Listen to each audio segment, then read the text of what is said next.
Velkommen til kanalen, gang.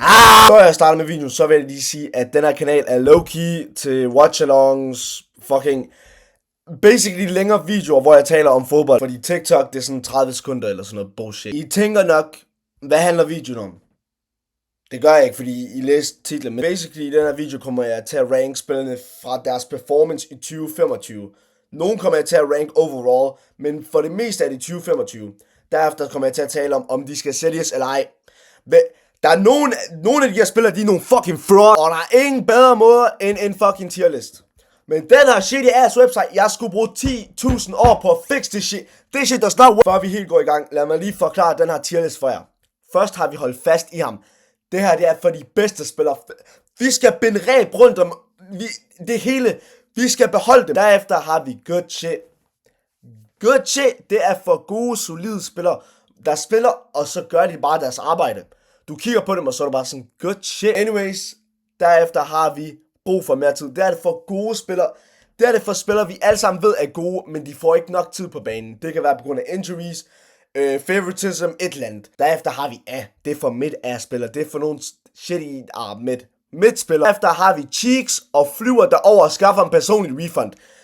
Spillere, der er her, de er næsten, det skal blive solgt. Og vi starter med en speciel spiller til stikken. Jeg har lavet en helt ny, rank for ham. Og den er kun til ham. Den hedder Barco. Bro, dip. He has to go, blood. He has to go. Bare gå. Det er ikke fordi han har været cheeks, eller han skal refunderes. Men han skal bare dip. Jeg så nyheder om, at han lavede leaks. Han leakede vores startopstilling og alt muligt. Jeg ved ikke, om det er falsk eller ægte. Men bare det, at det er der, det er et tegn til, at du skal gå. Og jeg var en Testegen Glazer. Men that shit, jeg kan ikke engang beskytte den, han skal bare gå. Anyways, vi har Szczesny, sidste års main goalkeeper. Han spillede godt. Han har igennem hele, de her 2 år, eller 1,5 år, har han spillet godt. Men han har ikke spillet på det niveau. Jeg synes personligt, han har kun spillet fint. Fuck it. Han har spillet midt af shit. Fordi den eneste gode performance, han har haft, det var mod Benfica. Det var mod Benfica. I interkampen, der skulle han der skulle han have haft flere saves. Men han er en god backup option, når vores main goalkeeper er skadet. Så jeg synes, han er på et Han er midt. Og derefter, vi har Superman ham selv. Juan Garcia. Bind ræb. Ikke fucking... Hold fast i ham. Bind ræb. Lås. Et eller andet. Password. Det er sådan noget. Det er sikkert sådan, Real Madrid-fans har følt hver sæson, når de har haft Courtois. Jeg ved endelig, hvordan det er at have en god målmand. Han er så god, og han redder ting, jeg engang vidste var fucking possible. Og han er verdens bedste målmand med Courtois. Hvis du fortæller mig, at Raya er bedre, fuck no. Raya cheeks! Juan Garcia er bedre, og vi stopper den debat nu. Derefter. Vi har Gerard Maldini ham selv. Er han dårlig? Nah. Er han Nah. Er han holdt fast i ham? Nah, han er good shit. Han er solid. Han blev shit on så meget, da han fik sin debut og alt det der. Jeg kunne ikke se haten. Jeg kunne ikke forstå haten. Fordi jeg vidste, at han var altid god offensivt, og han har lige bevist, at han også er god defensivt. Så han er solid, især i den der centerback position. Efter vi har mistet Inigo Martinez. Senere i fremtiden tror jeg sagtens, han kan være sådan en superstar. Han kommer til at være en af Barca's mest vigtigste spillere. Jeg ved ikke, om det var grammatisk korrekt, men han kommer til at være en vigtig spiller i fremtiden. Derefter har vi Balde ham selv. Vi har Speedy Gonzalez. Vi har Miles Morales. Balde, ikke? Han er en crazy spiller. Han er hurtig, og han er en seriøs talent, og vi skal holde fast i ham. Han er hurtig.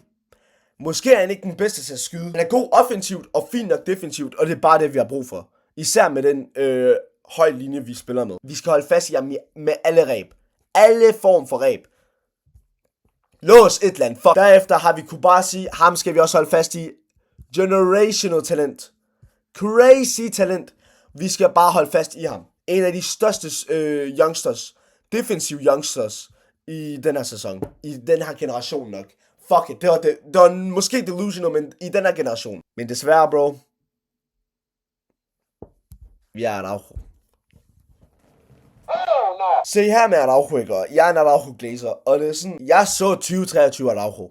Jeg så Araujo dog på Vinny hver evig eneste dag. Dengang var det bare sjovt at se på. Det er lidt ligesom, da du var mindre, og så vågnede du op, tændte for Cartoon Network, og så Gumball-spil.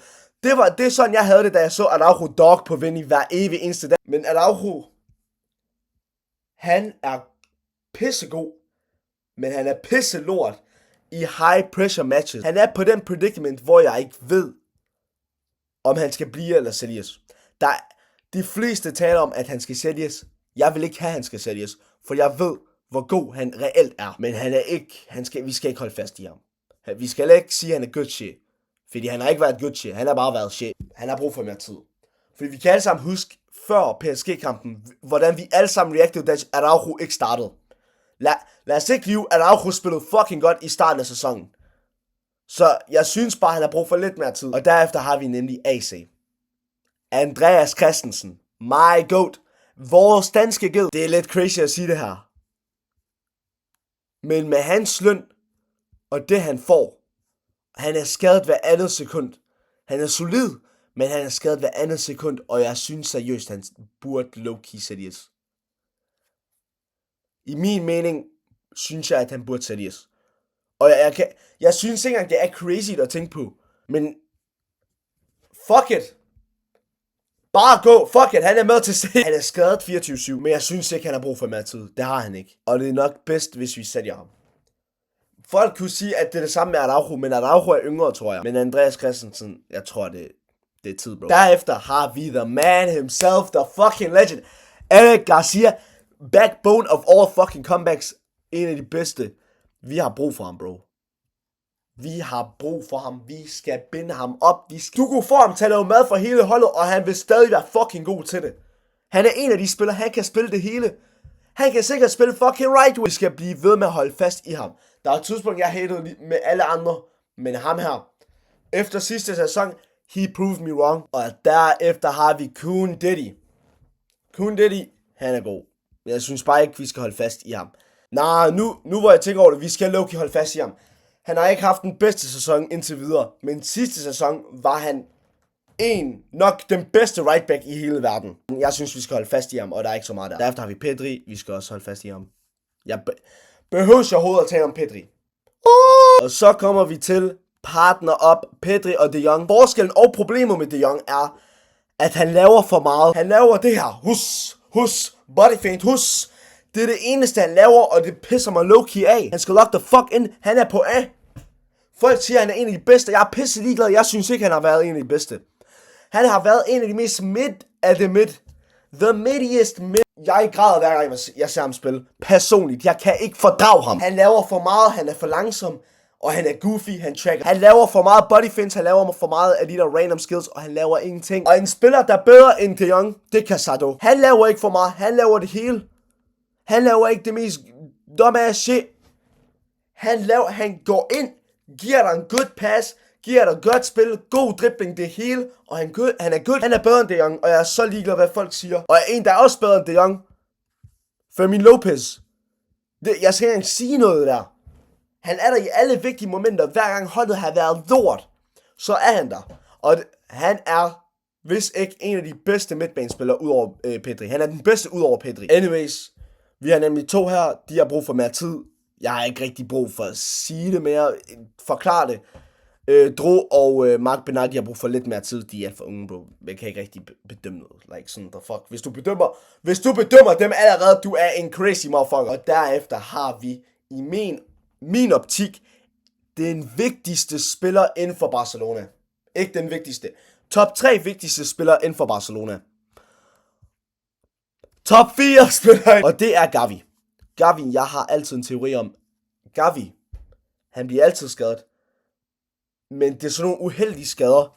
Men vi er så ved, at han er den bedste. Han er fucking god. Han har passion, han har ild. Han lever for det her klub. Han vil dø for det her klub. Og derfor, jeg har lyst til at sætte ham på hold fast i ham. Det har jeg virkelig. Men han har ikke haft nok tid, så han skal have brug for mere tid. Men han får den højeste rank af brug for mere tid. Og efter Gavi, vi har Cheeks. Vi har Mr. Almost. Vi har Mr. Du kunne sætte ham foran målet, og han vil stadig misse. Du kunne sætte ham foran målet, og bolden vil komme stadig. Bolden vil flyve fra Spanien. Nej, fra til Catalunya. Hele vejen op, lige direkte i mit fucking hoved. Mr. Almost. Cheeks. Få et refund. For guds skyld, få en refund. Please. He has to go, blood. He has to go. Og derefter, den nemmeste af dem alle. Rafinha, du skal op her. Du skal på nummer 1. Den her mand ud over Gavi. Nej, han giver mere for klubben end Gavi. Han vil virkelig dø. Han er sådan, han offrer det hele for os, bro. Han blev robbed af en Ballon d'Or. Han blev robbed af, hvad er det, Team of the Year. Han bliver robbed, og han siger ikke shit.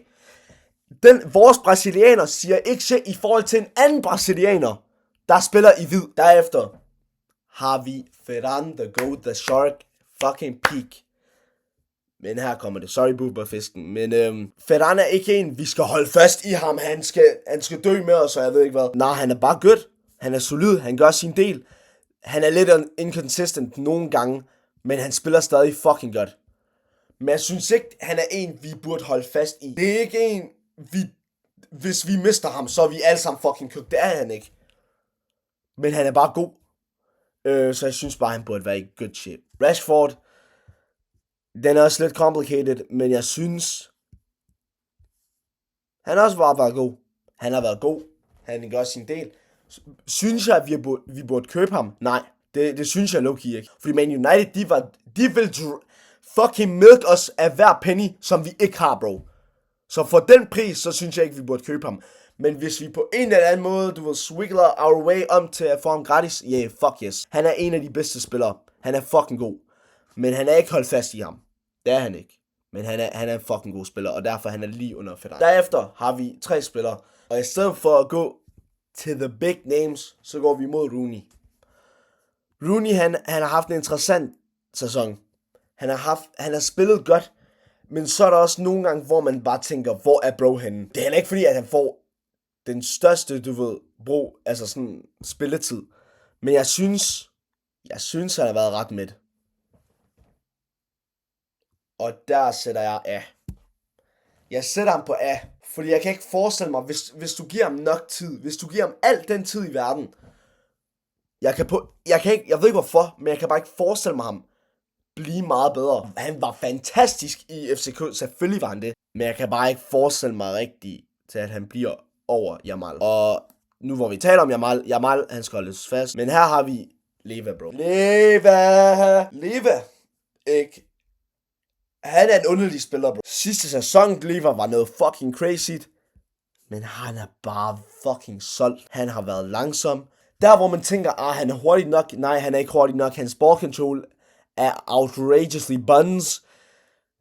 Og det eneste han rigtig kan give os, det er low-key bare fucking hitters. Og derfor synes jeg, han skal være på cheeks. Han skal være på cheeks.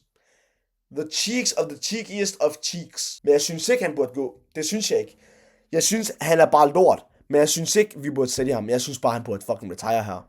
For jeg elsker Leva. I min books er han allerede en klublegende. Så gutter, der er det nemlig min endelige tierlist af Barca-spillernes performance i den her sæson i 2025-delen. Skriv lige ned i kommentarerne, hvis der er noget, der ser helt galt ud. Fordi jeg tror, der er nogle steder, hvor det ser galt ud. Men for mig ser det perfekt ud. Jeg er også nysgerrig i, hvordan I vil have ranket de her spillere. Og igen, skriv det ned i kommentarsektionen. Anyways, tak for at se min første video. Like,